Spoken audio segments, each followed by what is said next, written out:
Hey there, this is Kaylee McMahon. You guys already know me. This is Number One Leading Ladies, the podcast by women for women where we build each other up instead of tear each other down. I have a special guest with me today. We got Kathi McCarty. I'm going to have Kathi introduce herself and to talk a little bit about what she does. Kathi, go ahead. I won't do it justice. Absolutely. Thanks for having me, Kaylee. My name's Kathi McCarty. I am, amongst other things, I'm a mom and an adventurer. Uh, uh, I'm a lover of nature and all sorts of things. But today I'm here as the founder and activist for Meth Toxins Awareness Alliance. It's an organization that I founded. It does launch from a personal story, and it it was the wake-up call that I had to realize that there were no conversations that I had heard in over a 30-year career as an affiliate in real estate with a lending and significant global banking career. Wow. So let's talk a little bit about that. There's one question that I will start by asking. It's a mechanical question, if you will. So each different startup or being a business owner is a set of challenges, if you will. And so a lot of us have to make some concessions, especially in the very beginning of our careers, to be able to make, if you will, get traction. So I guess my first question is going to be, what did it take for you to start your idea and then get it to the point where you had feedback and traction where people were enrolling in that idea, purchasing your products or services? Like, what did it really take? You know, for me, putting a business on your credit card, living with mom and dad, what did it take to get to traction? Well, for me, there was a huge first emotional impact. I mean, that was my call to action, is that I realized that there was a need. And I self-funded it from my own personal journey and my own personal bank account in that respect, and making certain sacrifices along the way. Actually, it was October 2nd, just 2 days ago, that 3 years ago, that I learned that my home was a meth house. It was a meth home where meth manufacturing took place. And so it's been a 3-year journey. And through that now I have had some collaborations, some sponsorships and partnerships that have helped me along the way, but I still continue to do that solo as well. Wow. So no help. Uh, that's kind of typical in the beginning, as far as figuring out the mechanics of how does everything work so that we can say, okay, well, let's create a system and then say, okay, if I was going to have somebody sponsor or like a venture capital company input capital into this, how that system that I know works would be able to be, say, 5x, 10x, by that capital. So it sounds like you're in the process of bootstrapping a lot, and that's definitely normal, in the beginning. Do you see yourself reaching out to other groups to be able to fund your business once you get to, a certain level of, like a certain level of click-throughs, a certain level of revenue, a certain level of, yes. What does that look like? All of the above. I actually had some great mentors along the way in the fundraising space of do I do a GoFundMe?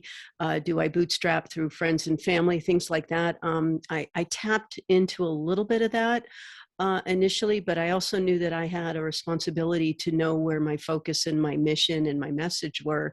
And I've been refining that. So then the next steps that I can take through fundraising efforts, I've even looked at nonprofit as an approach that will gain me much traction in the way of money. But I also realized that with the nonprofit space, that there were some limitations on how I could focus my channel that revenue as well as my time.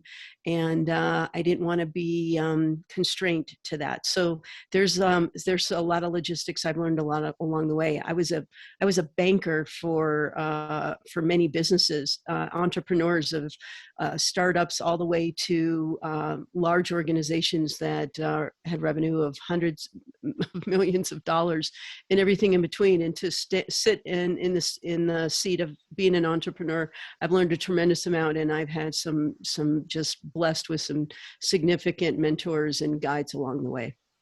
Yeah. So what would you say would be like the number one thing so far that you've kind of narrowed it down to for your business type and your business model would make sense for funding right now? Um, well, there are two ways for that. One would be not that I necessarily need the financial impact, but I need to get better at asking for what I need. And right now, I need what I'm getting right now is exposure. I need media presence to bring this message through this mission that I've heard is needed. I have learned that meth recreational usage is at epidemic proportions, and yet it's not a conversation that's being had. And that's where I'm going with all this. So. So yeah, I'm glad that being on this podcast is helping. And then sometimes people don't understand that either. You said it exactly right. That sometimes, like I've done a accelerator before, and at the end you pitch, and then once you pitch to venture capital, angel companies, whatever, you may not necessarily need just money. It may be that you have a crowdfunding offering, and then you basically need unconventional PR to be popped up or helped with by like a celebrity or someone that has a big name, that could help get your message out there or something like that. So thank you for asking for that. So if anyone that's listening to this or watching this later or reading this later is able to get a hold of, we'll cover that at the end, Kathi, and be able to help with that. It's a huge part of the process of getting going in a business, is having those things satisfied to get our message out there. So thank you for sharing that. I appreciate it. And then, now that you're in that place of traction, so you've had some experiences, what would you say so far, and you can answer this in whatever lens you want to, but so far, what would you say has been your biggest lesson? Uh, I'd have to say one of my top lessons, the one that comes to my mind, is what is my message? I had an opportunity to actually cross paths with somebody in a very high global space, and she said she was happy to share my message with the world, with Facebook, her followers, which is just short of 1 million. And I really needed to know what my message was. And that's what I have spent the last several months really refining. And then ultimately, when you get it out there, then you got to have you got to have the infrastructure in place to be able to handle whatever comes your way from sharing that message. And so that's what slowly but surely I've been making headway in doing. So, so you're not there yet where you've gone back to that person and said, okay, here it is. Mm-hmm. Let's roll. Not yet. I'm close, but not yet. Well, I'm curious, like on a personal level, to find out how that goes, because I'm kind of doing the same thing right now. I'm on the precipice of like two people being that um, message spreader, if you will. But then Mm-hmm. what happened to me was that I had a crowdfunding campaign, and you have a story that you tell, which is the landing page essentially. And that story can only be like a page long. It can't be a long, verbose thing. I made a video which explains some of the statistics and mechanics behind, the why this needs to be done. But as far as like what we're doing about it and why we're doing it the way we're doing it, explained, that was something that got me, because I was too impatient. I went ahead and moved forward with doing the crowdfunding campaign. And there was a disconnect. Even the angels that were looking at it later, once I'd already launched it, were like, I understand that there are abused women. I understand there's real estate, which helps you make money. I understand you're putting the two together, but I don't understand the global, like how there's an ecosystem here, how people that are at a certain phase go through all the steps and get through, up to here. You only provide this part of the solution. How is that applicable? So you're right. That's so important. And I didn't realize until I got too impatient and went ahead and spent a bunch of money, putting this thing together. And, anyway, so listen to Kathi, like take your time and put it together, put it in front of a bunch of people before it goes out there. And then I'm curious to see how the, infrastructure, like you're saying, and being able to have enough people probably and systems that where if you start getting bombarded with emails, or if you start getting bombarded with requests or whatever, that you would have the ability to answer them. I'm curious how that goes, because I'm not there yet either. Well, Kathi, that's a great lesson. And I implore everyone listening, including myself, to actually listen. Kathi, what would you say has been your biggest win? My biggest win? Yeah. My biggest win is when I got my first and ultimately subsequential communications afterwards that through my message, where somebody became aware that meth toxins was even an issue and then got education about it, and they went to purchase real estate and had properties that they were then under contract and accepted, and they got positive tests back that the property that they were under contract was contaminated. That was probably my biggest win, that the message was heard and that it was actually working, that it was there, the information was there, so people then could make informed decisions on what did that mean, could it be remediated, did they want to move forward, and everything in between, and ultimately what they were embracing at that point. That was my biggest win. That's huge. That, you're what you're doing is working. You know what I mean? To be able Yep. to make a difference. So congratulations, by the way. Yep. That was what was huge for me. You know, Thank you so much. on that same on that topic, because I don't know what I don't know, and I'm sure those listening and watching don't either. Could you go through with us exactly what happens to a human's body, how it affects children, if you are living in a house that has methamphetamines? I'm not sure if it's like baked into the paint, the wall, the ceilings, the vents, the ducts. I'm not exactly sure how it works, but how does that work and what effects does it have? Great question. Thanks for asking, Kaylee. And it affects all of that. And that's what I learned, is that there were health effects. There was physical safety issues, depending potentially, as well as ultimately financial security could be hugely disrupted. To speak to the health effects, I learned that only 25 out of 50 states, and I realize it could change on any given day, but currently, the last time I looked it up, only half of our states, 25 out of 50, had any regulation and or laws at all around meth contamination. And out of those, only I could find 6 of them had disclosure requirements after remediation. And what I learned is remediation doesn't necessarily mean that the meth is gone. Remediation means it met at a moment, at a snapshot, it met that state standard. The health effects can be huge. If there are small trace levels, there may be no effects at all. But in the case of like my own home, where the levels were significantly high, hundreds and hundreds of percent over the state standard, it could be hugely impactful to somebody with respiratory issues. I have a son, I have 3 kids, they're all grown, but my youngest has asthma. It could affect central nervous systems. Children who are exposed to meth contamination, the residue and the residual effects that are left over, it could get in the air, but mostly it's where they touch it. It lands on surfaces, whether it's the carpet, the paint, walls, furniture, clothing, everything and every surface that a child could be close to. It gets into their body. It could be absorbed through their skin, and they could break out in rashes.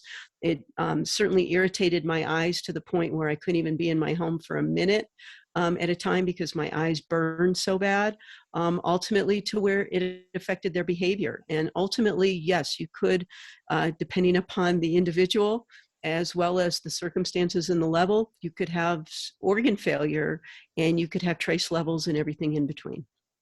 Wow, I had no idea. I Um, didn't either. I mean, I understand what you're saying because I'm in real estate, right? So I understand, like, if we have a certain age of a building, there's lead disclosures and remediation, there's asbestos disclosure and remediation, there's, termite damage, wood reports, and then, like, what are the treatments that you pay for to be able to completely remove those permanently. Um, Mm-hmm. but you're right. I bet you that we're one of the states here in Texas probably that doesn't have any kind of meth requirement, to tell you the truth, because, like, I've flipped a couple of houses that were literally meth houses before, and we went and took it all the way down to the studs, basically, and put in new walls and new systems. Everything was brand new. The only thing that stayed or remained was literally the frame of the house itself, which obviously gets covered up. So I'm not sure if that got affected by the meth, because what happened was it was a fire that happened in the house because of the meth being cooked or whatever. And so then that went up a certain part of one of the walls into the attic. Um, We didn't. We did replace the roof. I remember that.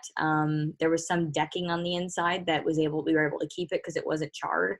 So I wonder, if that was an issue, because I Right. don't believe that it was something we needed to green tag the property, which was the community standards for electrical, mechanical, plumbing, making sure all that works and it was safe. So yeah, I don't know, and that's sad.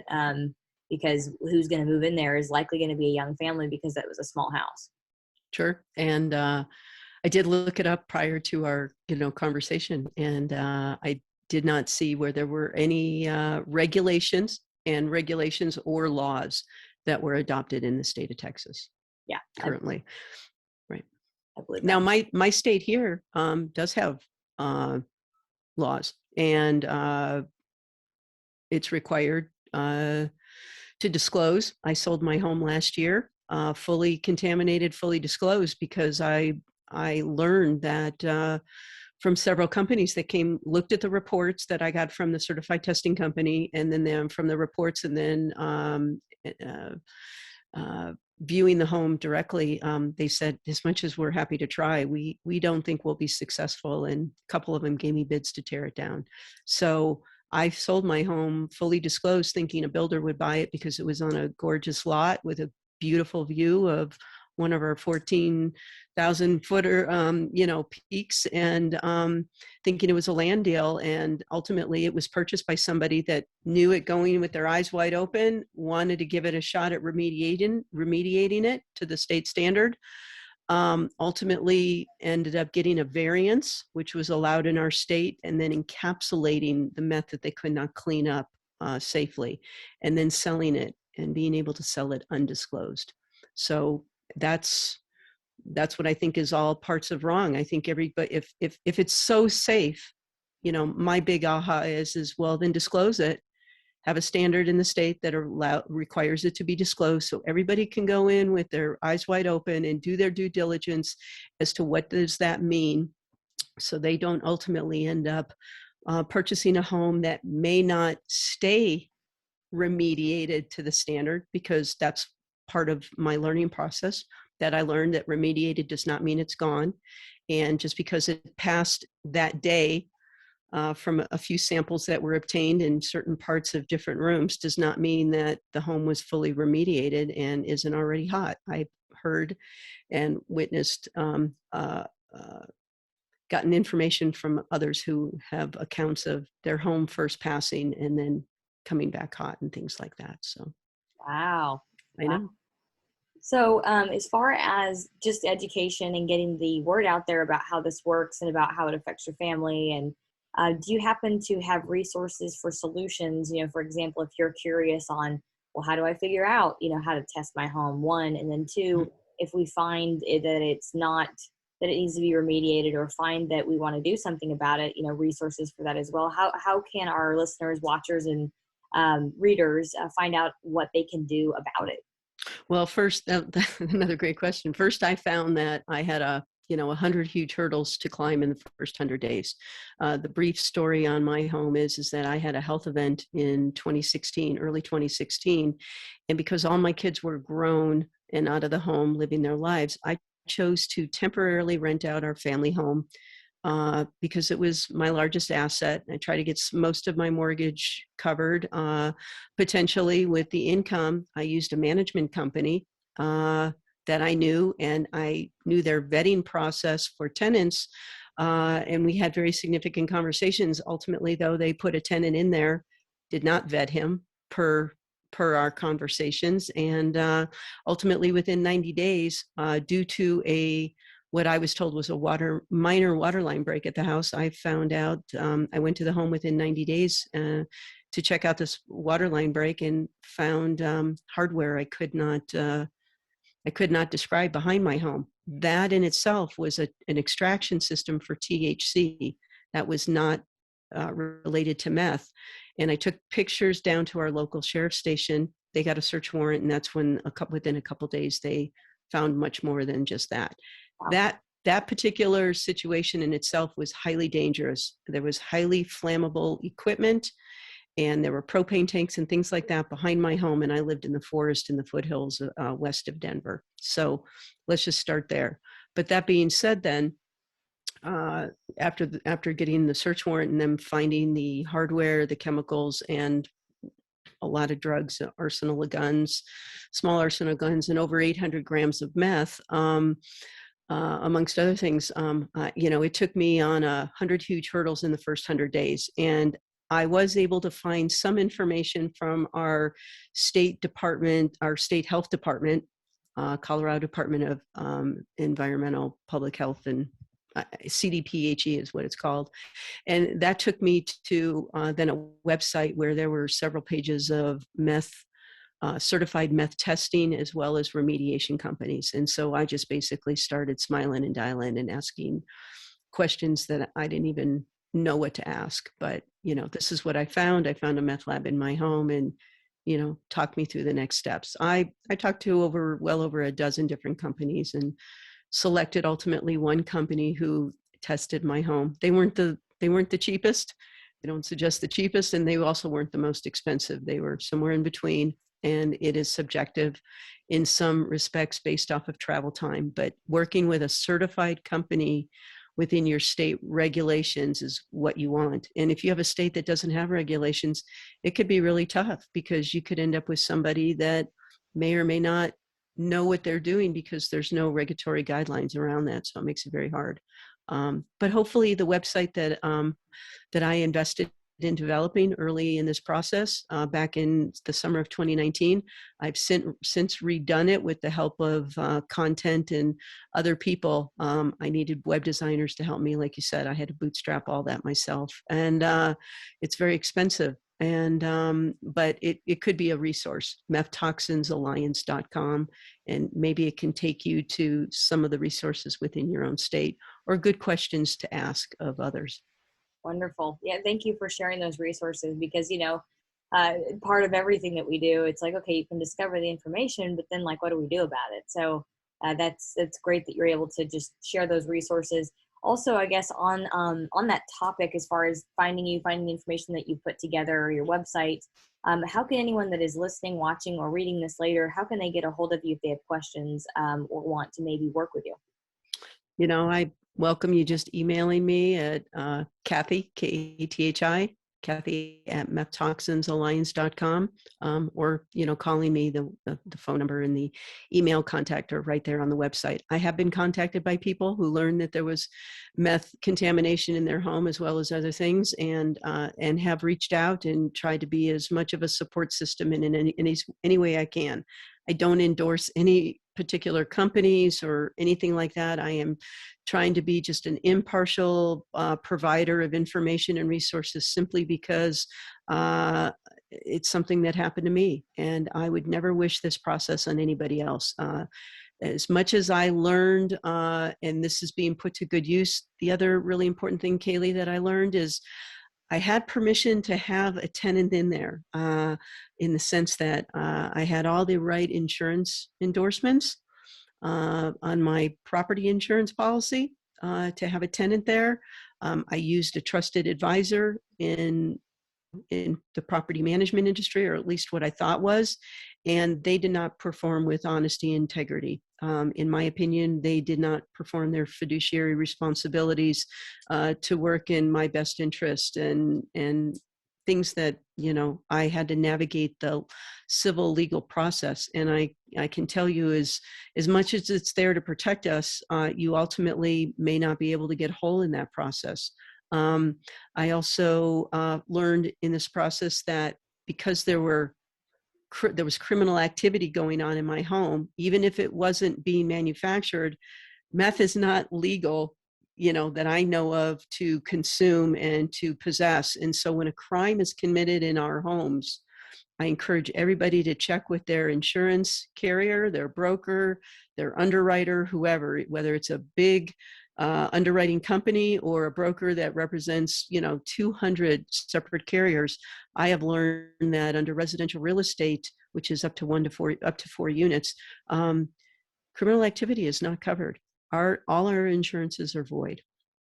Wow. And that's huge, especially in, when we're doing different things with our properties now, whether it's our primary home, our investment properties, whether it's even our vehicles or other places that we stay. It's not covered. And if it is under commercial, check with your carrier to make sure that you can get all those appropriate endorsements as well, to cover you, not just from this point forward, but maybe a tenant that's already grandfathered in there, behind, and move forward with some coverages to protect you. Yeah, that's in our coverage for sure, because we've got like hundreds and hundreds of units. But yeah, we're like flood, blood, fire, death. Oh, I already said blood. Yeah, drugs, wind, hail, assault, battery. Like there's, yeah, I mean, because you just got people living in there. We do workforce housing, so it's like, yeah.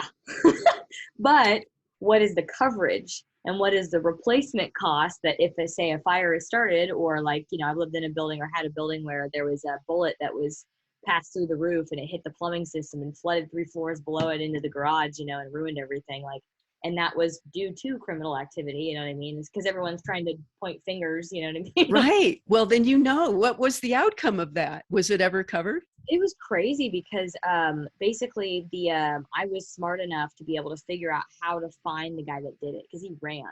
And anyway, so I found out who it was, and I got a way to, because I'm whatever, not because I'm the best, but figured out a way to get a hold of him, because the police aren't going to do anything if they can't get a hold of the dude or they can't find him. And unfortunately, we're working on putting this into future properties, artificial intelligence that does facial recognition, because when that's in place, then you know where they came from and you know where they're going. So there's no necessity really to even call the police, because you can find exactly where they are, and it's tracking their face on every camera around the city.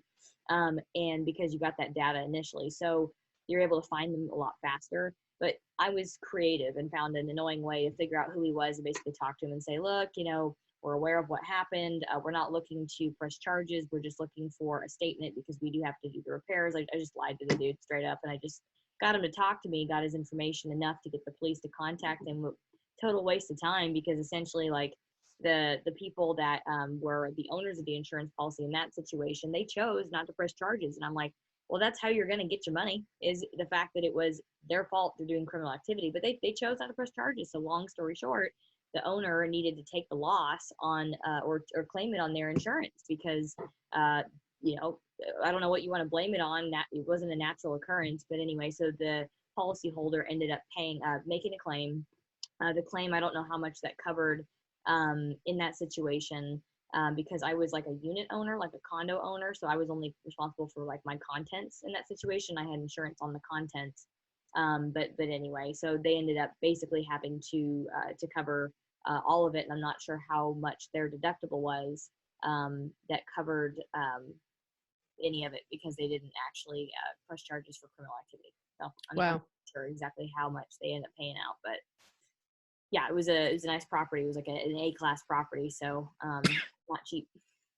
It is not cheap. I have my own, criminal story through all this. The tenant was arrested on 14 felony counts, F1s all the way through, I think, F4s, and he fled his criminal proceedings, his criminal trial, which was January of 2020. So that was over a year and a half ago. And so even though I did get a civil judgment against him, it's as good as the paper it's written on, and he's been on the run ever since. But in a happy sort of ending note, he was picked up. I guess he did stay in the area. He was picked up on a traffic violation of some sort, or a potential violation, in early June of this year. So for a year and a half, he fled, and he has now since been incarcerated, waiting his criminal trial now.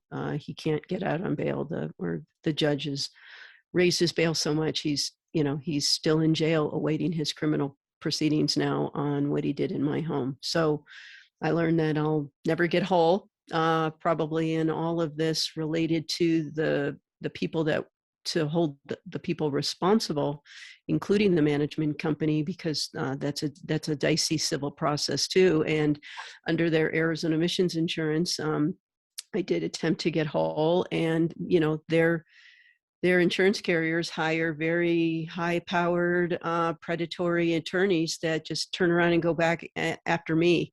So I became homeless, with the sense that my home was condemned by the state because it was inhabitable.